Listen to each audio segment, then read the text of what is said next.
thank you, Jim, for a very balanced and insightful analysis. So again, just some key takeaways. If, as I understood it, your argument being that the main reason why Russia has not gone further in its aggression, has not attacked Poland, as you put it, is because Poland has the Article 5 guarantee, is a NATO member, right? And also, one important takeaway for me from your presentation, if there is going to be a lasting settlement to the Russia-Ukraine conflict, NATO membership will most likely have to be there as an incentive for the Ukrainians. So before we open it up for questions from the audience, I would like to ask both of you one question based on some of the things that you touched on. So for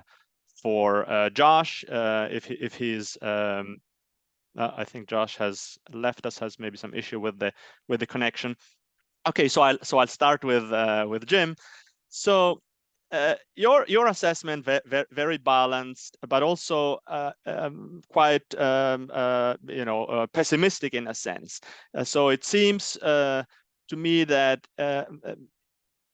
one takeaway from your analysis is that the future is bleak. Russia is inherently aggressive, and the relationship will be highly competitive for the foreseeable future.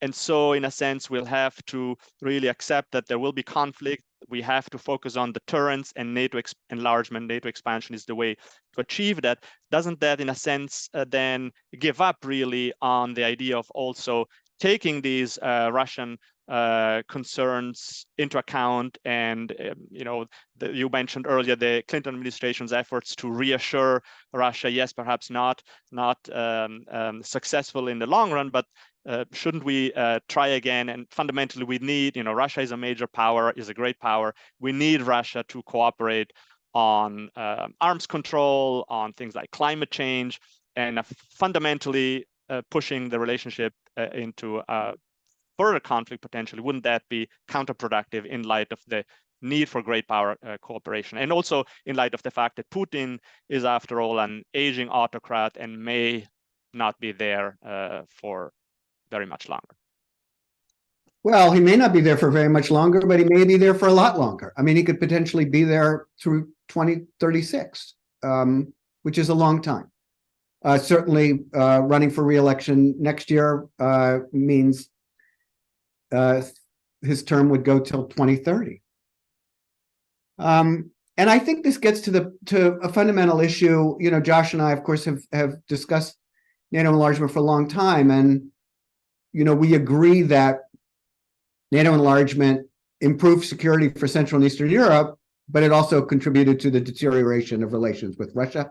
I think Josh would probably argue that it did more to contribute to the deterioration than I would, but certainly we both agree it contributed to the deterioration of the relationship with Russia. My support for enlargement has largely been because I see the benefits to Central and Eastern Europe, and I don't think the relationship with Russia would look that much differently in the absence. And that gets to this question of the future relationship with Russia. I don't know that Russia is inherently aggressive. I think Putin is inherently aggressive. I think his leadership is, you have this personalist authoritarian regime. He clearly doesn't care about how many people die, including his own. I mean, hundreds of thousands of Russian casualties. It's just incredible that he can continue to engage in this war, despite the costs to Russia, and of course, the extraordinary costs to Ukraine. There was certainly in the 90s this idea that a stable European security order could only be built with Russia. My view is, given the nature of the Putin regime, a stable European security order can only be built without Russia right now. Would I like to see us go back to a situation where we had a Russian leader who was willing to accept The 1991 internationally recognized borders of the Russian Federation did not covet other territory. I think that Russia could be a partner with the West and that we could build something different, but we don't have that Russia right now. And so in my view, we are in a situation where some version of containment of Russia is the only answer for trying to protect the rest of Europe. And until we have a Russia that agrees to no longer have these imperialist designs on the territory outside of Russia, I just don't see another option. It's not ideal. You're right. I mean, Russia's a big country. It's an important country. You know, this idea that we need them for cooperation. I mean, you know, Putin's goal is to undermine the United States and the West however and wherever he can. And so, you know, he's not looking really for cooperation. He's looking to completely undermine the West and basically blow up the liberal international order. So I don't see a lot of prospect for cooperation. I would like to think that the two countries, no matter what their differences, could cooperate on nuclear arms control. And I think it's still important for the United States and Russia and China to cooperate on nuclear arms control. Nuclear arms racing is not good. So, you know, finding a way to do that, I think, is important. And we did that during the Cold War. But otherwise, I think we're building this stable and secure European security order without Russia for the time being.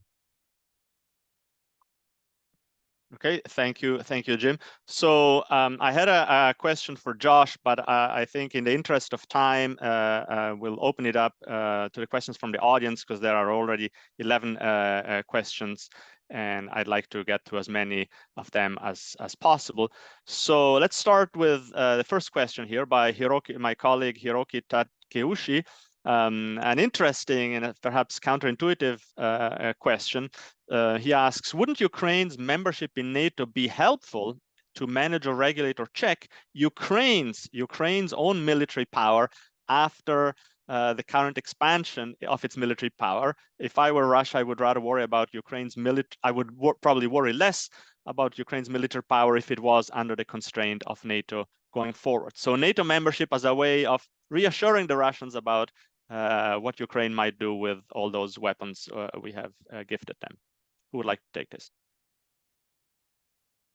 Josh, why don't you take a stab?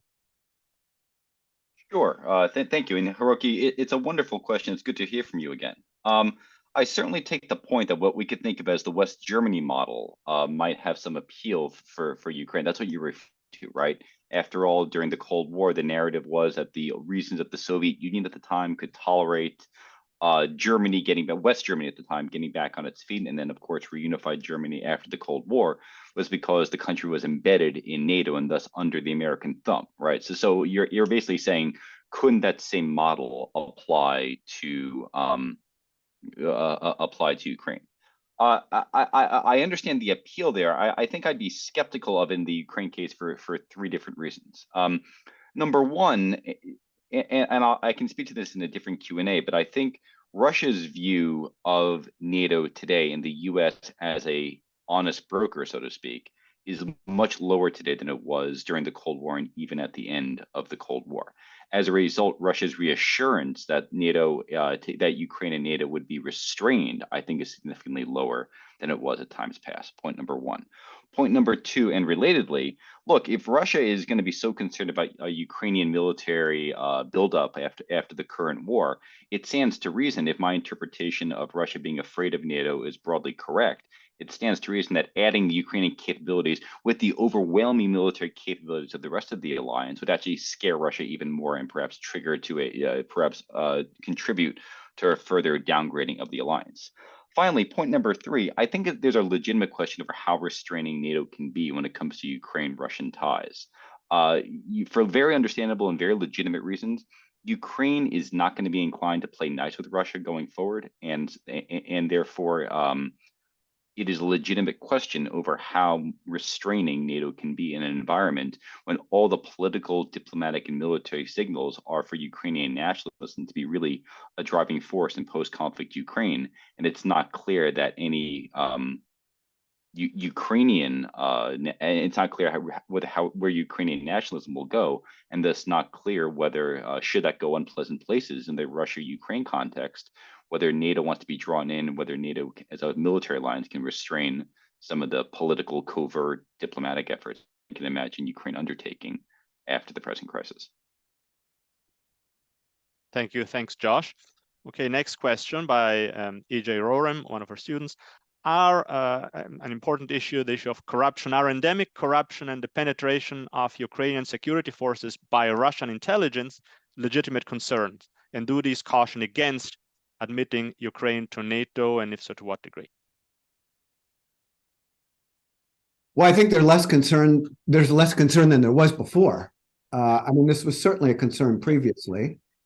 I think given the close cooperation between Western security services and Ukraine, I don't worry too much about the Russian penetration. Also, in terms of corruption, I think that the Ukrainian, I think this war, tragic and horrible for Ukraine as it is, provides an opening for Ukraine really to address the kind of corruption that has been such a problem for it in the past.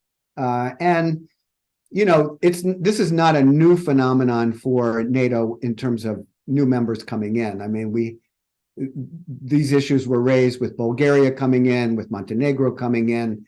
So I think NATO can manage these issues, but I think that the use of leverage by NATO and the European Union, and the European Union is going to be critical here as well. We see the European Union moving quite dramatically right now.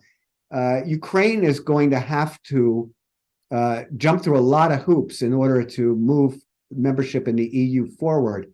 And addressing corruption is going to be a big piece of that. And so I think there are opportunities here that are provided by the prospect of membership in both those institutions. Okay, thank you. Thanks, Jim. Next question by Sloan. So we all know, he states that NATO has GDP requirements for national defense spending, but should there be stronger requirements for joining NATO in terms of, I think, energy dependency? For example, he states Germany and France relied heavily on Russian gas, oil and gas prior to the invasion, thereby placing NATO in a vulnerable position. Should there be a limit on foreign energy imports, probably with regard to Ukraine, and should this be part of NATO's consideration when adding further members? Well, so I'll jump on this one. I would actually turn the question a little bit.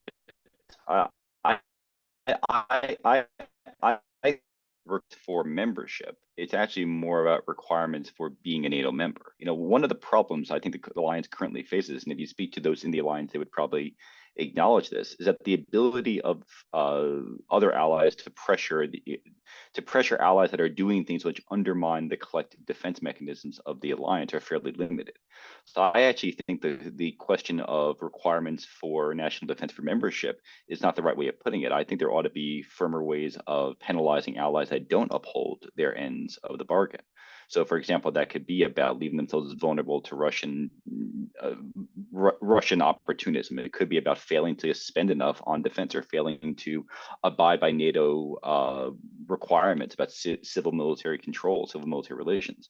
I think the problem is actually much more an alliance management issue than it is about a membership issue per se. Although certainly the alliance takes into account, and we should be clear about this in the 1995 study on enlargement and the follow-on protocols, the alliance certainly takes into account whether a prospective member will be a net gain for the alliance, a net security gain for the alliance, or a net security drain. And I think going forward, we're going to see that question over how security is calculated take into account issues of energy dependence, issues of political reform to a much greater degree than in times past, precisely for the issues that you raise. So that's what I'll leave it at that. And let's just note, Josh and I have agreement on this point, so we should highlight that. And I think, I mean, where we probably don't agree, again, is of course on Ukraine coming into NATO, but I would argue in this regard, Ukraine's a great would be a great member of NATO. Stronger militarily than almost all the other members of the alliance, willing to spend on defense, not wanting to be dependent on Russia, and just having the kind of capabilities that we would love to see in more of our allies. But agree that there are a lot of issues for alliance management that need to be addressed. Thanks. Yeah, that was, I think, a great point that Josh and both of you raised, the issue of how do you police membership within the alliance, right? And who would enforce any agreement? Currently, we don't have much ability to enforce discipline within the alliance. But let's get to our next question by Greg Gocek, who is very frequently attends our events, and he asks, I think, an interesting and important question. In the Yeltsin era, I believe there had been speculation on including even Russia in an expanded NATO. In a post-Putin era, could there be any possibility for that, or would it be too contradictory to the fundamental premises of NATO? So could at some point in the future, Russia be included into NATO or included into some kind of European security architecture, as was certainly planned and discussed, as you both know very well, in the early 90s? Well, it was discussed. I mean, it's interesting because it was on the table, sort of, between 1991 and 2001. So that decade there. I mean, it started the end of December 1991 when there was a meeting of NATO with the states that had been, Warsaw Pact Soviet countries as the Soviet Union was breaking apart, and the Soviet ambassador left the room, came back and said, "I no longer represent the Soviet Union. I represent the Russian Federation, and my president Boris Yeltsin wants to join NATO." And you did have, so the core feature of this whole process has been NATO's Article 10, which opens the alliance to any European state that can further the principles of the alliance and contribute to alliance security. NATO can invite any European state that can do those things to join. It's a political decision. It's not an automatic thing, but it's theoretically open to any European state. Russia is European. And that was the premise by which the United States and its partners would tell the Russians during the 90s, depending on how you develop, you could be a member of NATO too. It's pretty hard to imagine. I mean, it would be a completely different NATO. The last time I know of that this was seriously discussed, Angela Stent refers to it in her book, The Limits of Partnership. She was on the policy planning staff at the State Department in 2001. Putin had raised this issue, and her boss, Richard Haas, former president of the Council on Foreign Relations, asked her to draft a memo, which was titled something like, "It's time for Russia to join." We have filed a Freedom of Information Act request. We would love to see what the elements were of this memo. I don't know that it was discussed in any serious way, but that's the last time I know of that it was even, under consideration. But it's certainly hard to imagine now. And of course, the question is asking, if Russia were to go in a different direction, could it join?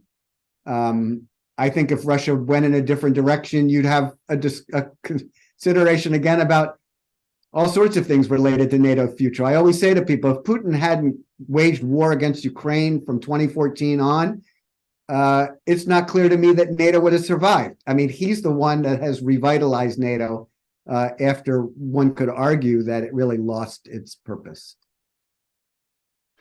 So if I could just jump in on this point, because I think it speaks to two different elements. One is this question of, what would a Russia going in a different direction require? And we've been putting a lot of the burden on Putin as taking Russia in a particularly noxious direction. I certainly understand and empathize with that perspective, but I think it's worth remembering that Yeltsin and Kozyrev, probably the two most liberal pro-Western actors in Russia in the 1990s, also were cautioning against NATO expansion up to Russia's borders and bracketing the question of how much NATO expansion contributed to where Russia is today We also know that Putin is far from those radical in having a view of Russia as an assertive actor around its periphery. You know, Navalny of all people has been very active in pushing against the idea of Ukraine angling towards the West. Just this week, there are reports coming out that Putin has begun cracking down on even more right-wing hardline figures when it comes to the Russia-Ukraine war. This is a roundabout way of saying that I don't think we can attribute the present direction of Russian behavior to Putin per se. Right? We're talking about deep-seated Russian views of what seem to be what Russia rightly or wrongly, what many in Russia rightly or wrongly seem to believe are Russian national interests. So I think the question of whether a post-Putin Russia can join NATO, number one, presumes not really a post-Putin Russia, but a very different understanding of what Russian national interests are. And I think we're losing your audio there, Josh. You know, But I worry that near the current interpretation. But okay, hold on. I think so. We can hear you, but not see you now. That's fine. I shut the video. I shut the video off.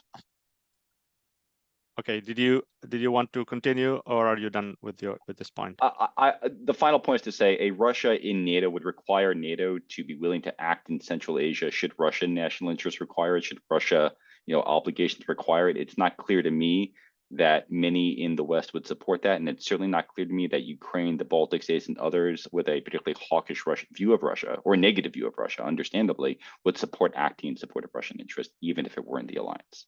I'll leave it at that. Thank you. Also, a sobering perspective, in particular, your I think perceptive observation that these, shall we say, imperialist or strongly nationalist views are entrenched in the Russian establishment going beyond Putin. And the question is, of course, to what extent has the current crisis provided Putin with a great tool to expand the appeal of these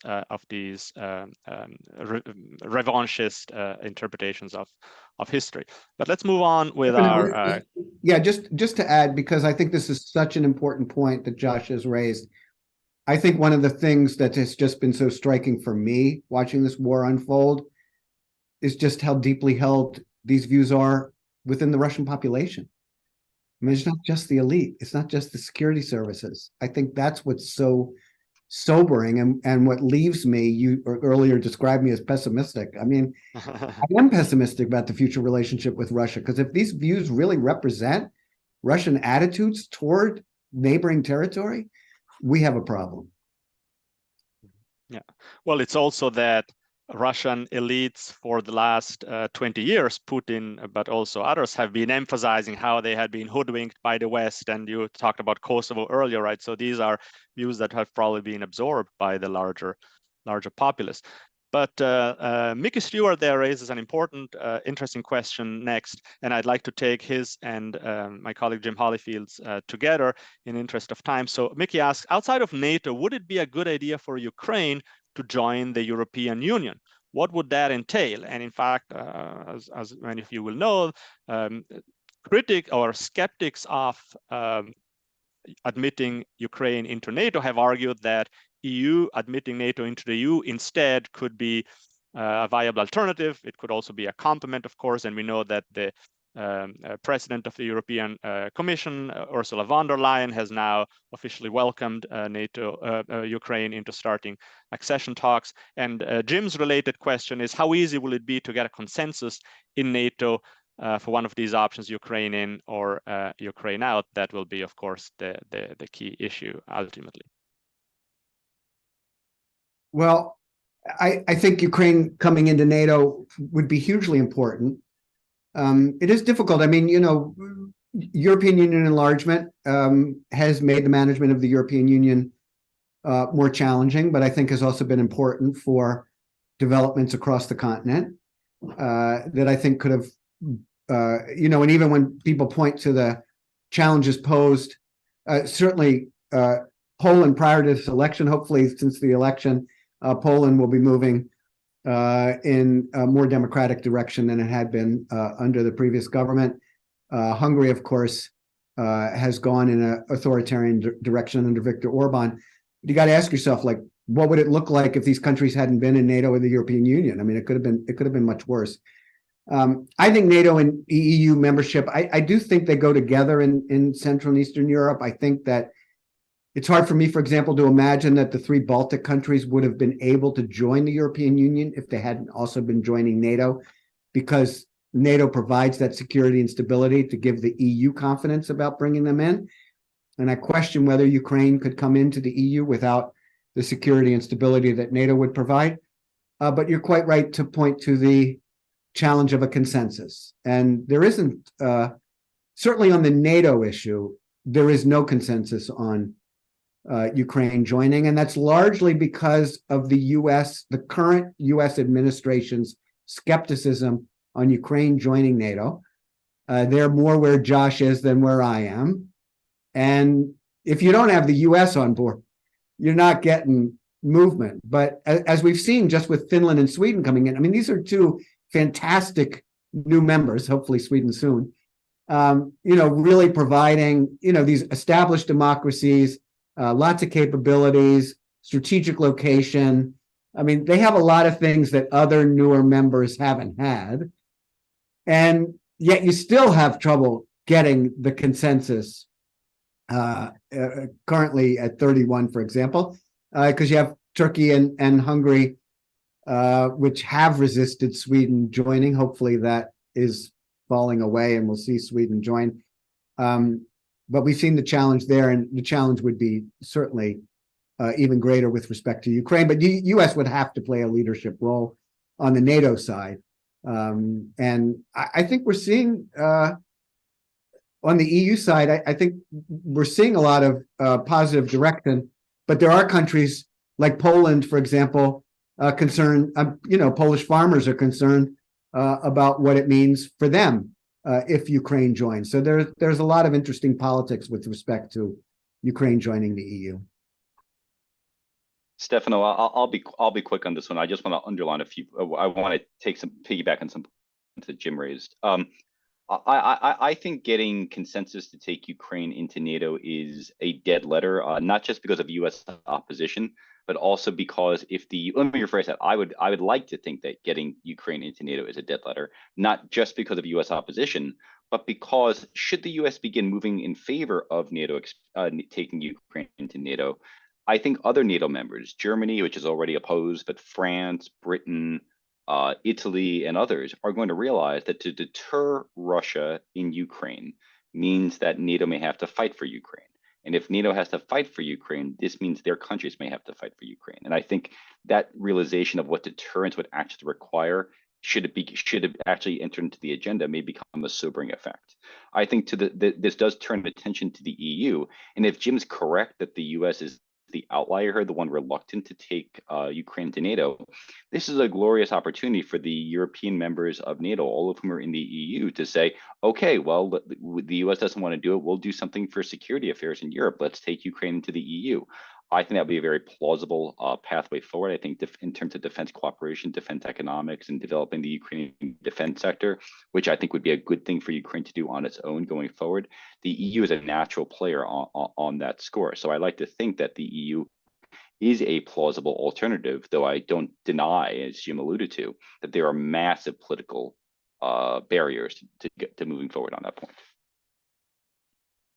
Thanks to both of you. Yes, and I would agree with the point that, although having Ukraine join the European Union might be palatable, might be usefully complement or be an alternative to NATO accession, the obstacles there are huge too. I think even those countries that have supported the idea in principle have made it clear that will require reforming the way the EU works internally first, especially move beyond the need for consensus on foreign policy decisions. And so, you focus on procedure to slow down without formally opposing it, as is often the case. So we have a few minutes left, so I'd like to group a couple of questions here.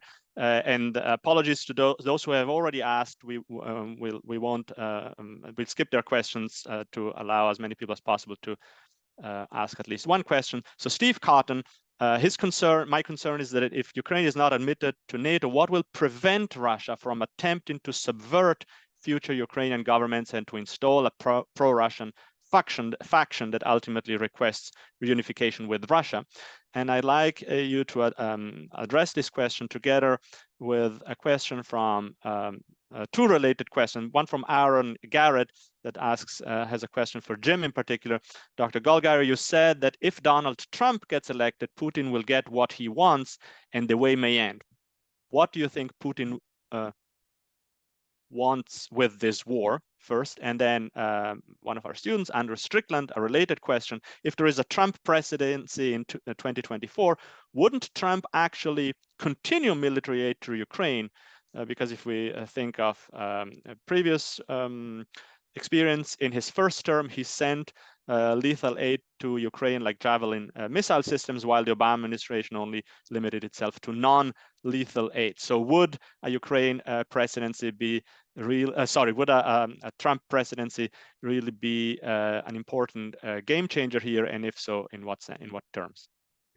Yeah, I mean, they're great questions. And of course, with Donald Trump, you do never know. I mean, you know, he wanted to be as close as possible to Putin, and yet he did certain things. I walked away from arms control agreements, as the person mentioned in the question, provided lethal aid that sold lethal aid. The US wasn't giving away anything in the Trump years. The things that the Obama administration hadn't been willing to do.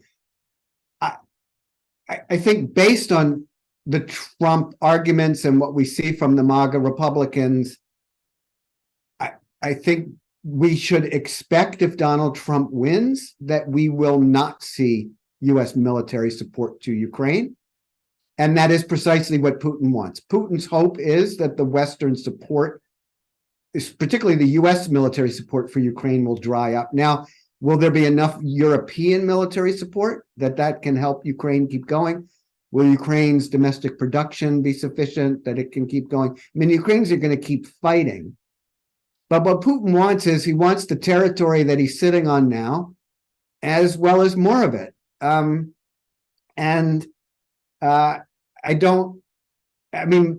concern is he doesn't really seem to want this war to end at all. But I think he wants to see whether Trump coming in would give him an opportunity for a better deal than he might be able to strike now if he were willing to strike a deal. So I think we don't know.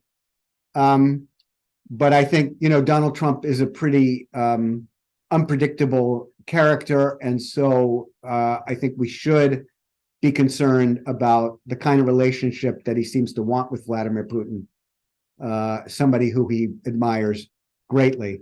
And on subverting, I mean, the reason that I support Ukraine coming into NATO is I think Russia, the threat of Russian attack just will remain there if Ukraine doesn't join. With respect to will Russia want to subvert Ukrainian democracy? I mean, Russia wants to subvert our democracy. Russia wants to subvert West European democracy. So membership in NATO is not a guarantee to keep Russia from trying to subvert our democracies. It does prevent a Russian military attack. So I just want to, I will not comment on Donald Trump at this time, but I will say that on the subversion question, Jim's 100% right. NATO membership doesn't do jack squat to prevent subversion in any case. And we know this empirically because we know Russia has engaged in subversion of France with aid to Le Pen. We know it's helped subvert democracy or politics in Hungary and Poland and Turkey and beyond. So tragically, NATO membership is irrelevant when it comes to subversion. I will just say, though, that if in fact if NATO is able to help Ukraine obtain Ukraine's current objectives of reconquering all of Ukrainian territory, and that entire state enters NATO, perversely, it actually increases the risks of subversion because, of course, the people in the Donbass are those most ethnically tied to Russia, which means the political factions that would be most inclined to help Russia going forward would be those Ukraine is reconquering or defeating Russia, evicting Russia, and taking back and reorganizing its territory. I'm screwing up the appropriate language here, but basically I recognize that the Donbass is, of course, Ukrainian territory. But if the Donbass, again, rejoins Ukraine in real political terms, those are the people who'd be most inclined, I suspect, to long-term be a problem for, or be a pathway for Russian subversion, tragically and horrifically. And this is not a joyous statement on my part. All right. So on that note, I'm afraid we're out of time. So apologies to all those of you in the audience to whose questions we didn't get, and there were several excellent questions there. But I hope that you will come away from this event today with illuminated, enlightened, with food for thought. And I think this was really an example of how two scholars who really disagree quite fundamentally can have a very productive civil debate. This is, I think, academic debate at its best. So thanks again to our two distinguished speakers today, Professor Jim Goldgeier, Professor Josh Shifrinson, and thanks to all of you in the audience for joining our event and following us today. Thank you and have a good rest of your day. Thank you, everyone.